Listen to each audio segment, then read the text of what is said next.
ناظرین، ہماری ویڈیوز کو لائک کریں اور چینل کو سبسکرائب کریں، بیل آئیکن کو ضرور دبائیں تاکہ ہماری ویڈیوز بر وقت آپ تک پہنچ سکے۔ پچھلے کچھ جمعوں سے صحابہ کرام کی عظمت پر میں باتیں کر رہا ہوں، جس میں سیدنا صدیق اکبر رضی اللہ تعالی عنہ کے زندگی کے کچھ حالات آپ کے سامنے رکھے گئے۔ ویسے میری یہ بساط نہیں کہ میں صدیق اکبر رضی اللہ عنہ کے زندگی کے پورے حالات کو اور آپ کی عظمت پر پوری باتیں کر سکوں، بس میں نے ایک چھوٹی سی کوشش کی کہ ابو بکر صدیق رضی اللہ عنہ کے زندگی کے کچھ حالات کو آپ کے سامنے رکھ سکوں، اور میں اللہ تبارک و تعالیٰ سے دعا گو ہوں کہ اللہ تبارک و تعالیٰ میری اس کوشش کو قبول فرمائے اور ہم سب کو سیدنا صدیق اکبر رضی اللہ تعالی عنہ کے نقش قدم پر چلنے کی توفیق عطا فرمائے، اور ساتھ ہی ساتھ اللہ تبارک و تعالی ہمارے دلوں کو پاک و صاف کرے اور ہمارے دل میں بہتر ایمانی جذبہ عطا فرمائے۔ اب اس سلسلے کو آگے بڑھاتے ہوئے سیدنا عمر فاروق رضی اللہ تعالی عنہ جو اسلام کے دوسرے خلیفہ تھے، ان کے زندگی کے کچھ حالات کو آپ کے سامنے میں رکھوں، اس سے پہلے قرآن کریم کی کچھ آیتیں میں آپ کے سامنے رکھنا چاہتا ہوں، جس میں اللہ تبارک و تعالیٰ نے صحابہ کرام کی عظمت کو واضح فرمایا۔ ابھی میں خطبے میں جو آیت میں نے پڑھی، لقد رضی اللہ عن المؤمنین اذ یبایعونک تحت الشجرہ، اس آیت مبارکہ میں اللہ تبارک و تعالی نے اپنی رضامندی کا اظہار فرماتے ہوئے یہ ارشاد فرمایا کہ میں ان مومنوں سے راضی ہوں جنہوں نے ایک درخت کے نیچے میرے حبیب صلی اللہ تعالی علیہ وسلم کی دست مبارک پر بیعت کی۔ ہم میں سے کئی لوگوں نے یہ واقعہ سنا ہوگا، جناب محمد رسول اللہ صلی اللہ تعالی علیہ وسلم ایک موقع پر ایک درخت کے نیچے کچھ صحابہ کرام وہاں پر جمع تھے، تو آپ نے اپنے دست مبارک پر بیعت کی اور تمام صحابہ کرام نے آپ کے دست مبارک پر اپنے ہاتھوں کو رکھا، تو اللہ تبارک و تعالیٰ نے اسی تناظر میں یہ آیت نازل فرمایا، لقد رضی اللہ عن المؤمنین اذ یبایعونک تحت الشجرہ۔ اس کا مطلب یہ ہے کہ میں ان مومنین سے راضی ہوں جنہوں نے ایک درخت کے نیچے میرے حبیب صلی اللہ تعالی علیہ وسلم کے دست مبارک پر بیعت کی۔ اب یہاں پر ایک بہت ہی اہم بات یہ ہے کہ آج اس دنیا کے اندر بہت سارے لوگ ایسے ہیں جو صحابہ کرام رضوان اللہ علیہم اجمعین پر انگلیاں اٹھاتے ہیں، جو بڑے بڑے صحابہ کرام کے تعلق سے جن کے سوچ اور خیالات ان کے اچھے نہیں ہیں، یہاں تک کہ صدیق اکبر رضی اللہ تعالی عنہ کو بھی لوگ برا بھلا کہتے ہیں۔ وہ صدیق اکبر جن کے تعلق سے یہ کہا گیا کہ اس کائنات کے اندر انبیاء علیہم السلام کے بعد انسانوں میں سب سے اعلیٰ مقام اگر کسی کا ہے تو وہ صدیق اکبر کا ہے، تو لوگوں نے ان کو بھی نہیں بخشا۔ تو میں ان لوگوں کو صاف طور پر یہ بات کہنا چاہتا ہوں جو صحابہ کرام کے شان میں گستاخیاں کرتے ہیں، جو صحابہ کرام رضوان اللہ علیہم اجمعین پر انگلیاں اٹھاتے ہیں، جو لوگ صحابہ کرام رضوان اللہ علیہم اجمعین پر طعن و تشنیع کرتے ہیں کہ اللہ تبارک و تعالیٰ نے صرف ان صحابہ کرام جو وہاں پر موجود تھے ان کے ناموں کے ساتھ نہیں، بلکہ تمام صحابہ کرام کا قرآن کریم کے اندر تمام صحابہ کرام جتنے بھی صحابی تھے، جن کی تعداد تو بالکل کنفرم کسی کو معلوم نہیں ہے، لیکن تاریخ سے اور روایتوں سے ہمیں یہ معلوم ہوتا ہے کہ تقریباً صحابہ کرام کی تعداد بھی 1,24,000 کم و بیش تھی۔ ان تمام صحابہ کرام کو اللہ تبارک و تعالیٰ نے اپنی رضامندی کی بشارت دنیا کے اندر دے دی۔ لقد رضی اللہ عن المؤمنین اذ یبایعونک تحت الشجرہ، اور کئی ایسے قرآن کریم کے اندر کئی مقام پر اللہ تبارک و تعالیٰ نے ان کا ذکر کر کے فرمایا کہ میں تو ان سے راضی ہوں۔ اللہ تبارک و تعالیٰ نے قرآن کریم کے اندر ان کی نشانیاں، ان کی خوبیاں،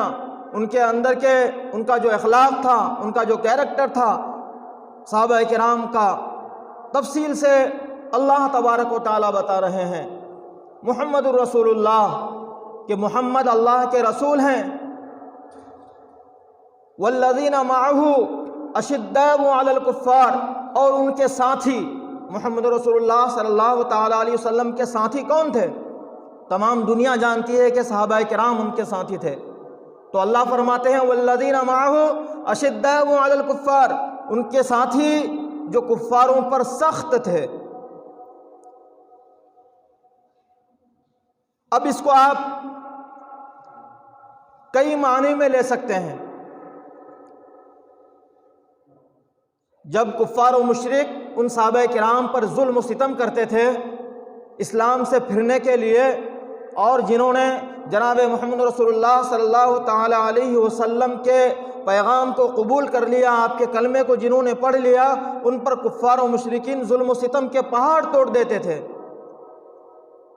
اور یہ ان کے مقابلے میں سخت تھے، یہ بالکل جمے ہوئے تھے، ڈٹے ہوئے تھے۔ ان کی تمام طرح کی کوششوں کو، جو مصائب و آلام کی جو ان کی کوششیں ہوتی تھی دینے کی، ان تمام کو یہ برداشت کر لیتے تھے، لیکن اس کلمے سے اور اس دین سے اور اس پیغام سے وہ ایک بال کے برابر بھی پیچھے نہیں ہٹے۔ تو یہ والذین معہ اور ان کے ساتھی اشداء علی الکفار۔ اب آگے اللہ تبارک و تعالیٰ نے فرمایا رحماء بینہم، اور یہ آپس میں بہت ہی اچھے تعلقات تھے ان کے، بہت ہی نرم تھے۔ یہ ایک ایسا پوائنٹ ہے آج ہمارے لیے، صحابہ کرام کی ایک ایسی خوبی جس کو اللہ تبارک و تعالیٰ نے قرآن کریم کے اندر ان کی تعریف کرتے ہوئے اللہ نے فرمایا رحماء بینہم، وہ آپس میں بہت ہی نرم تھے، آپس میں ان کے تعلقات بہت اچھے ہوا کرتے تھے، آپس میں ان کے اخلاقیات بہت اچھے ہوا کرتے تھے، اور یہ ایک دوسرے سے وہ ہمیشہ درگزر کا معاملہ کرتے تھے۔ میرے محترم بزرگوں دوستو، یہ ایک ایسا پوائنٹ ہے جو آج کے اس اسلامی معاشرے کے اندر، آج کے مسلمانوں کے اندر یہ بالکل یہ صفت اور یہ پوائنٹ بالکل بھی نہیں ہے۔ تقریباً اگر ہم کہیں کہ اب یہ بالکل ختم ہو چکا ہے تو شاید کہ میری بات غلط نہ ہوگی۔ آپسی تعلقات آج ہمارے اچھے نہیں ہیں۔ آپ دنیا کے کسی بھی کونے میں دیکھ لیجئے، مسلمانوں کے آپسی تعلقات پر ہمیشہ سوالیہ نشان لگتا ہے۔ اب چاہے یہ مجموعی طور پر سارے مسلمانوں کا لے لیں تو اس میں دیکھیں گے کہ آپ مسلکی جھگڑے، فرقوں کے جھگڑے، ہمیشہ ایک دوسرے پر انگلیاں اٹھانا، ایک دوسرے کے عقائد پر کیچڑ اچھالنا، اور اگر